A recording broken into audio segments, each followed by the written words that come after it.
आज हम लोग आपकी जो इकाई 2 थी, जो हमारी जिसपे हम लोग चर्चा कर रहे थे, पदार्थ एवं पदार्थ के, उसमें एक प्रकरण जो था उसपे बात हो गई थी और वो प्रकरण था पदार्थ। यही बात हुई थी ना कि पदार्थ क्या होता है, इस पे हम लोगों ने चर्चा कर ली थी और बहुत अच्छी तरीके से उसको समझ भी लिया था। तो मुझे लगता है कि सारे लोगों को पदार्थ के बारे में पता ही होगा। कोई पूछे पदार्थ क्या है तो क्या जवाब आएगा आपका? आप क्या कहेंगे? कोई कहे पदार्थ किसे कहते हैं या पदार्थ क्या है तो क्या जवाब आएगा? एक कोई बच्चा पहले बताए पदार्थ क्या होता है। हाँ बेटा, पदार्थ जगह घेरता है। हाँ पूरी बात, पदार्थ जगह घेरता है बस, और भार होता है। और देखो अच्छा शिवाला कितने अच्छे बच्चा बताया कि अगर कोई चीज पदार्थ है तो वो क्या करता है? 2 काम करता है, एक तो वो और इतनी बात क्लियर है ना? कोई इसमें दिक्कत? ठीक। अब इस टेबल पे जितनी चीजें हैं ये पदार्थ है कि नहीं है? वैसे भी बेटा है पदार्थ। ये सब पदार्थ क्यों है? फिर भाई बात क्यों है पदार्थ? हाँ क्योंकि सबने क्या किया? जगह घेरी है और यह सबका अपना आयतन है। जगह घेरेगी, उनका खुद का आयतन होगा ना, तो उनका आयतन है यानी जगह घेरती है, स्थान घेरती है और सबका कुछ ना कुछ अपना भार है।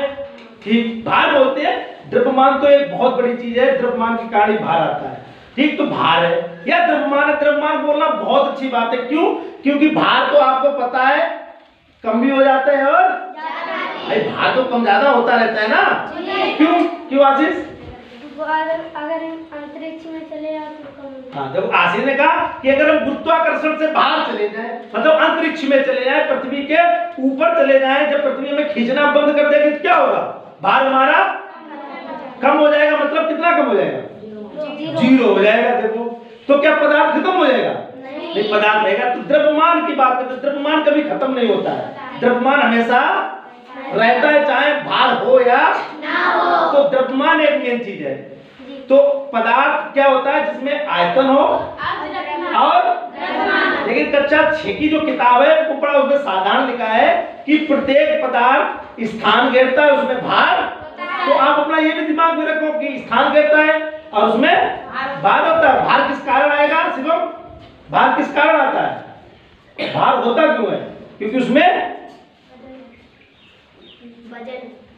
वजन और भार एक ही चीज है। तो भार बनता क्यों है? मैं 80-70 किलो का हूं तो मैं क्यों हूं 70 किलो? क्योंकि मेरा वजन है, वो वजनी भार होता है। लेकिन होता क्यों है? द्रव्यमान के, द्रव्यमान होगा तभी पृथ्वी खींचेगी। द्रव्यमान पदार्थ में नहीं होगा, पृथ्वी उसे खींचेगी ही नहीं। तो द्रव्यमान है, द्रव्यमान है और आयतन है, इसलिए मैं पदार्थ हूं। आप पदार्थ हो क्यों?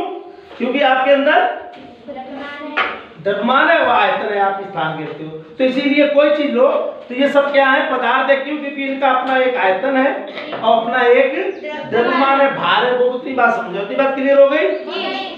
लेकिन आज हमारी जो चर्चा है वो क्या है?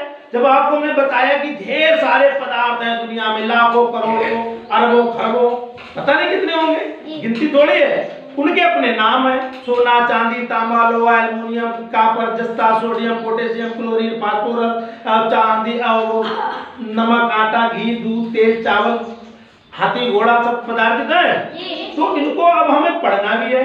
तो आपके किताब में इनके वर्गीकरण की बात आई है। किसकी बात आई है? कि अगर जिस दुनिया में जितने पदार्थ हैं इनको हम अगर अलग अलग करें तो कैसे करेंगे? तो उसी पे चर्चा आज थी और वो चर्चा थी कि पदार्थों को जब हम वर्गीकरण करते हैं तो उनके आधार है, कई तरीके हैं। अब आशीष को मैं बुलाऊंगा, एक तरफ शिवम को बुलाऊंगा। इधर आशीष आओ, इधर शिवम आओ।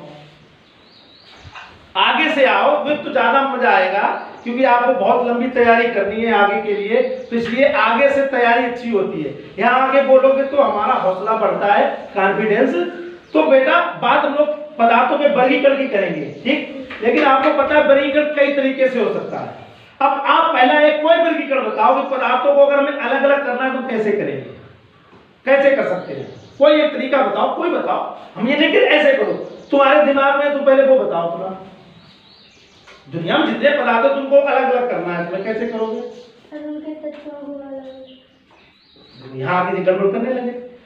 जितने पदार्थ हैं उनको तुम्हें अलग अलग कैटेगरी में बांटना है, बांट के दे दो कि गुरुजी जे नाम होते ना, अभी मैंने नाम बताए थे, वो नाम बता दो मुझे क्या क्या हो सकते हैं वो नाम बता रहे हैं ना, उनको वर्गीकरण करना है, अलग अलग करना है। हाँ करो। देखो एक वर्गीकरण आया, या तो पदार्थ तत्व हो सकता है, या पदार्थ एक वर्गीकरण आ गया। हम आपसे पूछ रहे हैं ना कि हमें तरीका बताओ कुछ ना कुछ, कि दुनिया में, अब इन्होंने कहा कि दुनिया में जितने पदार्थ हैं उनमें कुछ तत्व होंगे तो बताइए, कुछ उसमें से और कुछ उसमें से, एक बात हो गई, एक वर्गीकरण हो गया। तो अभी ऐसे मुझे, अब तुमको एक दूसरा मुझे बताओ। देखो आया, इन्होंने कहा तत्व यौगिक मिश्रण हो सकते हैं, पदार्थ होते हैं, यहाँ भी रखे हैं। देखो ये सारे तत्व तो हैं, ये सारे तत्व हैं, तत्व तो हैं, और ये यौगिक है पानी, और मिश्रण भी होगा, यानी चीजें मिला दो। ठीक, इन्होंने क्या बता दिया, ठोस द्रव। और कोई है किसी के पास कोई और वर्गीकरण? प्रिया हाथ उठा रही है बेटा, आओ। अब प्रिया कोई नया वर्गीकरण बताएगी। आज मैं पदार्थ बोल रहा हूँ ना, तो पदार्थ में तो कुछ भी आ सकता है बेटा, मैंने नाम थोड़ी लिया कि इस पदार्थ का बताओ। दुनिया में जितने पदार्थ हैं, तो एक वर्गीकरण इन्होंने बता दिया कि पदार्थ या तो तत्व होगा या इन्होंने बता दिया या तो पदार्थ, अब तुम बताओ अपना। या तो कोई सजीव होगा, हाँ देखो, या तो पदार्थ सजीव होगा, या तो पदार्थ निर्जीव होगा, या फिर वो निर्जीव होगा, या तो कोई मृत जीव होगा। मृत। देखो अब निकला नहीं निकला, निकल गा रहे। और भी फिर मैंने बताए थे, और भी तरीके बताए थे, ठीक वो उसकी। अब ये तीन चीजें निकल गया, आगे बैठो। अब हम अपनी बात आगे बढ़ाएं, अब हम अपनी बात को आगे बढ़ाएं कि कक्षा 6 में जो आपका वर्गीकरण है, उसमें जो सबसे पहली चीज है वो है अवस्था के आधार पे। किसके आधार पे? अवस्था के आधार। अब अवस्था का आपका मतलब क्या है? यहाँ पे 3 वर्गीकरण निकल के आए थे, यहाँ पे 3 वर्गीकरण निकल के आए थे। यहाँ शिवम खड़ा था, यहाँ कौन खड़ा था, और अभी बाद में कौन आई?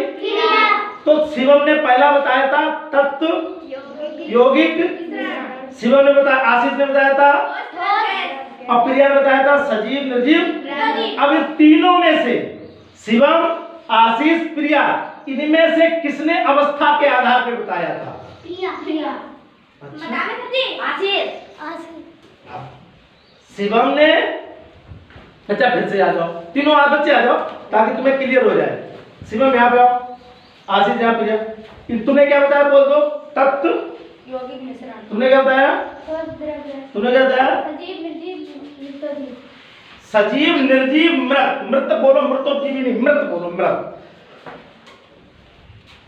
तत्व यौगिक मिश्रण, ठोस द्रव गैस, सजीव निर्जीव, इन तीनों लोगों में से किसने अवस्था के आधार पे अलग किया था? पदार्थों को अवस्था के आधार पे किसने बताया? इन तीनों लोगों में से वो बता दो मुझे। इन तीनों लोगों में से अवस्था के आधार पे किसने बताया? तुम बताओ। हाँ बेटा, कहता 6 वाले कॉपी रख दो भाई, रख दो, यहां पे आओ। अब मुझे बताओ इन तीनों लोगों में से अवस्था के आधार पे पदार्थ किसने बताए अलग अलग किए? तीनों लोगों में से शिवम ने। वेरी गुड भैया, चलो मान लिया। फिर तुम बताओ। आशीष। ये कह रहे आशीष ने, तुम बताओ। आशीष ने। आरती तुम बताओ। आशीष ने। वैष्णवी तुम बताओ बेटा। अवस्था के आधार पे सब तीनों लोग। तीनों ने तो और हमें चक्कर डाल दिया। ये कह रही अवस्था, अभी आपको क्या पढ़ाया था? ये मोम बताया था कि ये ठोस है, इसको गर्म किया था, द्रव है, और इसको गर्म जलाएंगे तो भाप। तो ये कौन सी, क्या बताया था, किस आधार पे बताया था? ये अवस्था के आधार पे बताया था। वही चीज यहां देखो, ये लोग क्या बता रहे हैं, वही मैं पूछना चाह रहा हूं। अच्छा बैठो, तो बैठो, बताओ इनमें से किसका अवस्था के आधार पे वर्गीकरण है? आशीष का है जी। आशीष ने तो बताया। या तो ठोस अवस्था लिखा नहीं है, ठोस अवस्था, द्रव अवस्था, गैस, इनकी अवस्था नहीं है। इन्होंने तो सजीव बताया। सजीव माने जिंदा, जो जिंदा होता है वो सजीव, जब हम मर जाते हैं तो मृत, और जब वे हमें ना हम मरते हैं ना हम पैदा होते हैं, जैसे कंकड़ पत्थर लोहा चांदी, तो वो होता है निर्जीव। तो इनका अवस्था के आधार पे नहीं है। क्यों है बताओ, क्यों है भाई अवस्था का आधार पे इनका?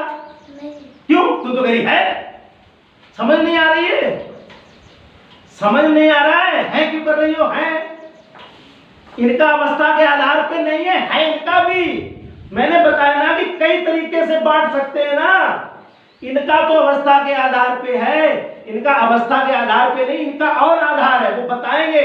इनका सजीव निर्जीव कोशिका के आधार पे है। कोशिकाएं जिंदा है तो सजीव, कोशिकाएं मर गई तो मृत, और कोशिका नहीं है, अणु परमाणु है तो फिर वो निर्जीव, वो अलग चीज है। बैठ जाओ। इनका भी अलग तरीके से है। इन्होंने कहा तत्व है, मतलब तत्व क्या होते हैं? जिनमें एक ही तरीके के परमाणु। देखो एक ही तरीके के परमाणु हो। योगी क्या होते हैं? जिनमें अलग अलग परमाणु मिलकर अणु बनाए। फिर मिश्रण, जिनमें अलग अलग तत्व मिले थे, परमाणु मिले क्रिया, तो इनका अलग हो गया। बैठ जाओ। बात इनकी आई, बात तो इनकी है।